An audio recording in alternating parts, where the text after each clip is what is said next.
Assalamualaikum warahmatullahi wabarakatuh. Alhamdulillahirabbil alamin. Asyhadu alla ilaha illallah wa asyhadu anna Muhammadar Rasulullah. Allahumma sholli ala sayyidina Muhammad wa ala ali sayyidina Muhammad. Masih bersama kami Sukamto Sastro di Mojo Channel dalam motivasi diri.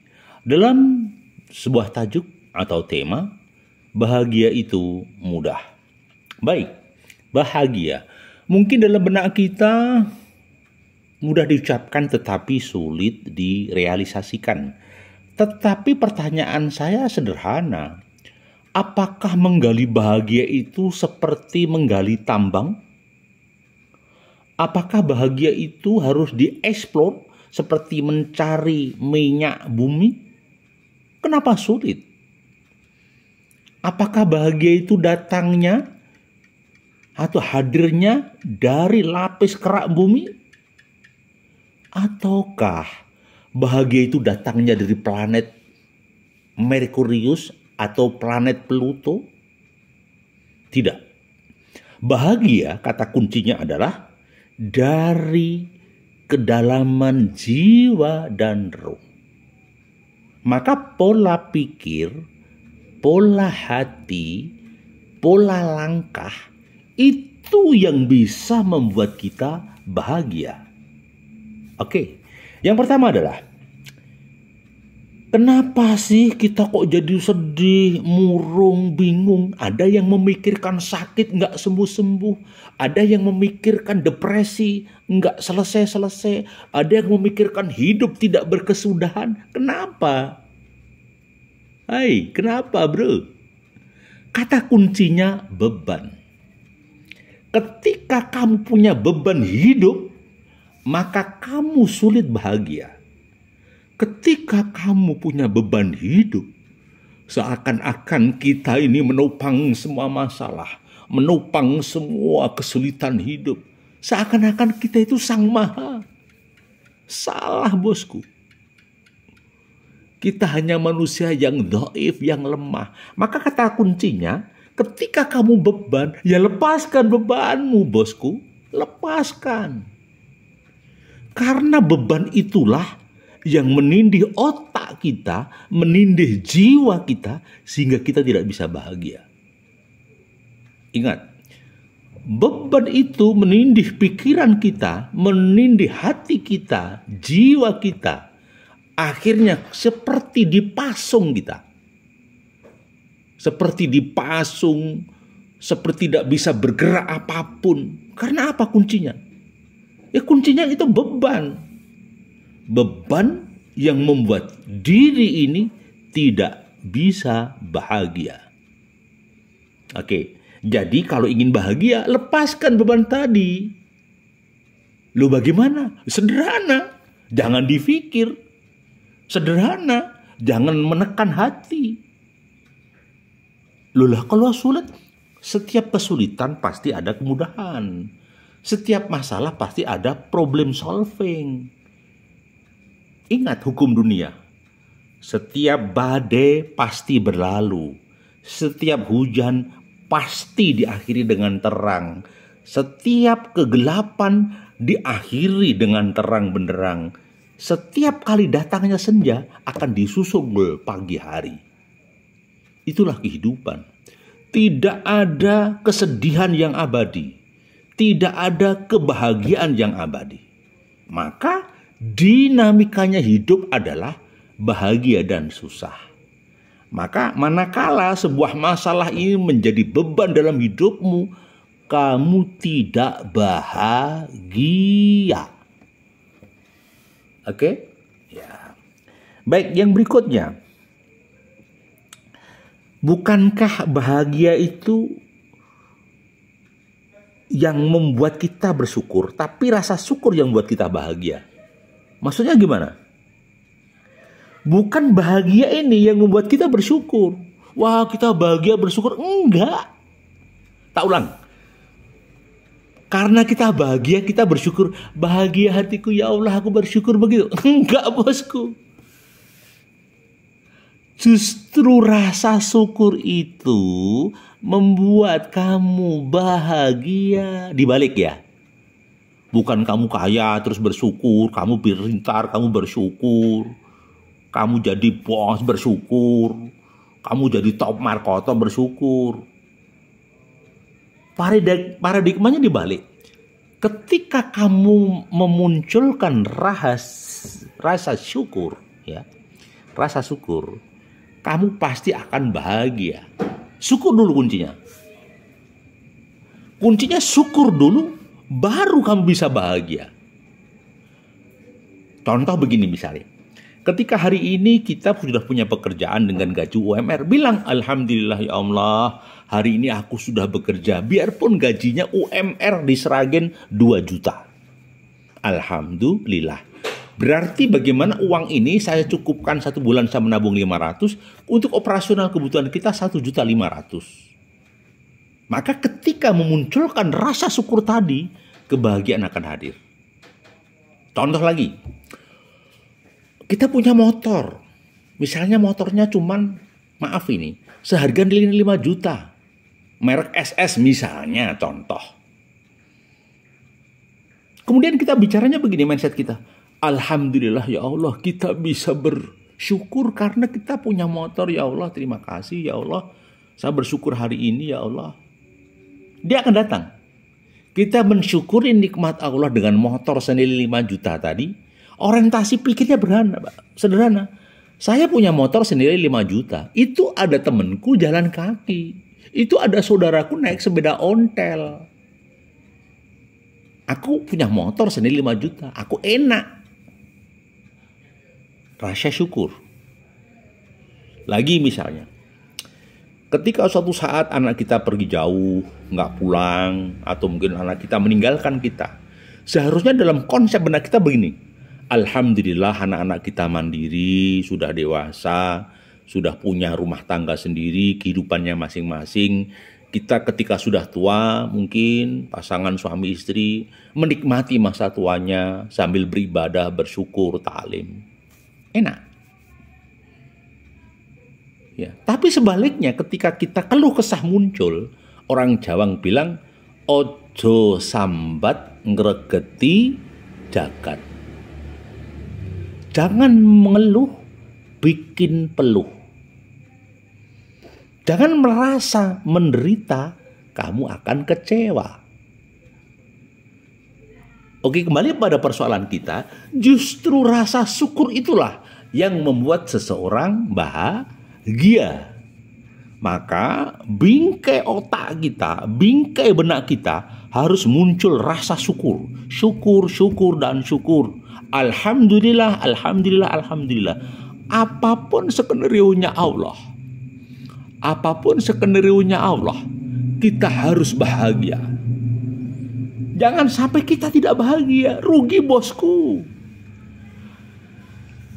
Hartamu tidak menolong kamu, pangkatmu tidak menyelamatkan kamu, uangmu belum tentu mensejahterakan kamu dan menyelamatkan kamu di alam barzah.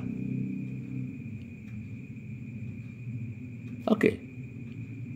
Maka kata kuncinya, rasa syukur membuat kita bisa meraih segala macam kebahagiaan dalam posisi yang manapun. Oke. Kemudian ada yang bilang begini, bosku, kenapa saya harus bersyukur bosku? Saya masih kekurangan, belum ada yang sempurna dalam kehidupanku. Anakku belum selesai, belum kelar, rumahku baru kecil, aku baru punya mobil senilai 50 juta. Nah, ketika ada orang yang bilang begini, dia inginnya apa? Kesempurnaan, bosku. Pertanyaanku, apakah ada yang sempurna dalam hidup? Tidak ada.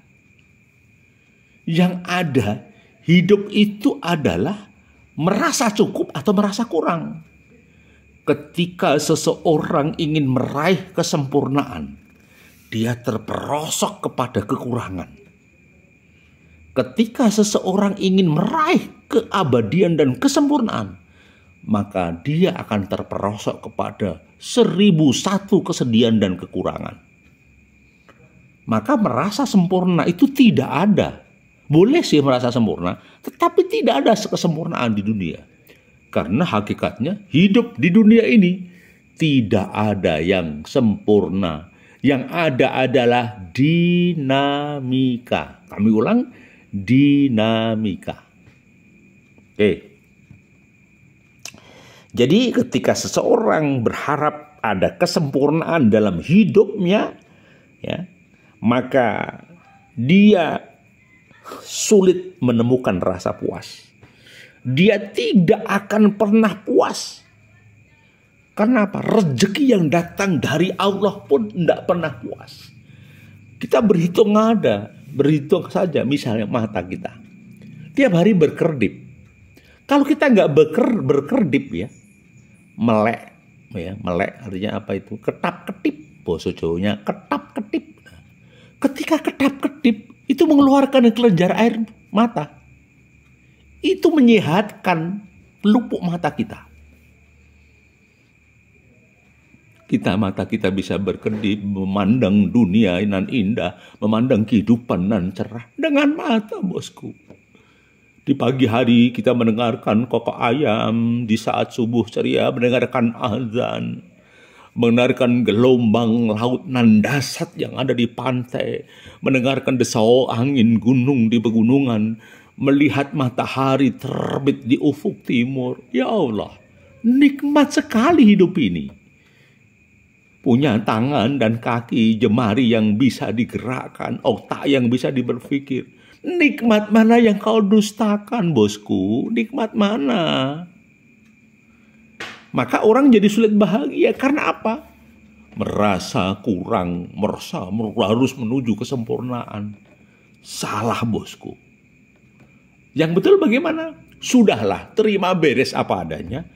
Apapun yang Allah perintahkan, apapun yang Allah khodarkan dengan apa yang kau miliki, apa yang terjadi, sudahlah, cukuplah berbahagia, cukuplah bergembira. Nggak usah sedih, bosku. Nggak usah sedih. Oke? Jadi, gampangkah? Enggak sih, gampang. Memang gampang. Kita ngomongnya gampang ya. Tapi memang bergantung kita. Jadi kebahagiaan tidak akan habis karena membaginya. Ketahuilah bahwa kebahagiaan bertambah saat kamu bersedia untuk berbagi. Ada yang mengatakan begitu. Maksudnya gimana? Semakin kebahagiaan itu tidak akan pernah habis ketika kamu berbagi. Maksudnya begini, bahagiakan orang lain, bahagiakan orang tua kita, bahagiakan saudara kita, bahagiakan teman-teman kita, bahagiakan lingkungan kita, bahagiakan, mindsetkan bahagia. Maka kebahagiaan itu gak pernah habis ketika dibagikan. Loh, kok bisa ya? Iya, karena harta bahagia itu unlimited, tidak ada batasnya. Maka bagi-bagilah kebahagiaan itu. Kalau you bagikan hartamu habis, bosku. Kalau mau kamu bagikan uangmu habis, bosku. Yang ternak tidak pernah habis itu ketika kamu berbagi kebahagiaan. Yang tidak pernah habis ketika kamu berbagi kebahagiaan. Itu nggak pernah habis, bosku. Ya, maka saya katakan bahwa saat seseorang ya itu berbagi kebahagiaan, dia akan memunculkan atau dia menerima kebahagiaan yang berlipat-lipat. Ingat itu hukum kebahagiaan. Semakin kamu kebahagiakan orang lain, kamu akan mendapatkan lipatan kebahagiaan yang dahsyat dari Sang Maha Semesta, Sang Maha Pencipta, Sang Khalik Allah Subhanahu wa Ta'ala. Gimana ya? Bahagia itu kan rasa ya, nggak bisa dilihat ya. Iya, bahagia memang bukan materi, tumpukan batu atau tumpukan emas. Bahagia itu roh jiwa yang nilainya seperti emas. Maka kebahagiaan itu saat dibagi selalu bertumpuk. kedewasaan, bertumpuk keceriaan, bertumpuk kepuasan. Maka kuncinya kalau ingin bahagia, melimpah ruah, bahagia itu dibagi-bagi kepada orang kantor, kepada teman, kepada saudara, kepada hewan, kepada semesta, kepada makhluk yang bergerak, kepada makhluk benda-benda mati yang tidak bergerak. Bahagiakan mereka. Kembali kepada fitrah. Semuanya pasti akan baik. Semuanya akan baik-baik saja dan luar biasa. Oke? Terima kasih. Lepaskan beban. Saya kita bahagia. Kemudian bahagia itu dengan cara kita bersyukur. Pasti kita bahagia. Rasa syukur itu menimbulkan kebahagiaan. Ya, rasa syukur menimbulkan bahagia. Bukan bahagia dulu baru bersyukur. Rasa syukur akan membuat kebahagiaan. Baik, kemudian kalau kita mengharapkan sempurna, tidak ada. Karena kebahagiaan itu berproses dari kesulitan ya. Kemudian yang keempat, kalau ingin bahagia kita melimpah ruah, maka dibagi-bagikan. Ajak temanmu bahagia, ajak saudaramu bahagia, agar semuanya akan baik-baik saja. Terima kasih masih bersama kami Sukamto Sastro di Mejo Channel. Bahagiamu, bahagiaku, dan bahagia kita bersama. Berkenan subscribe, like, dan komen. Assalamualaikum warahmatullahi wabarakatuh.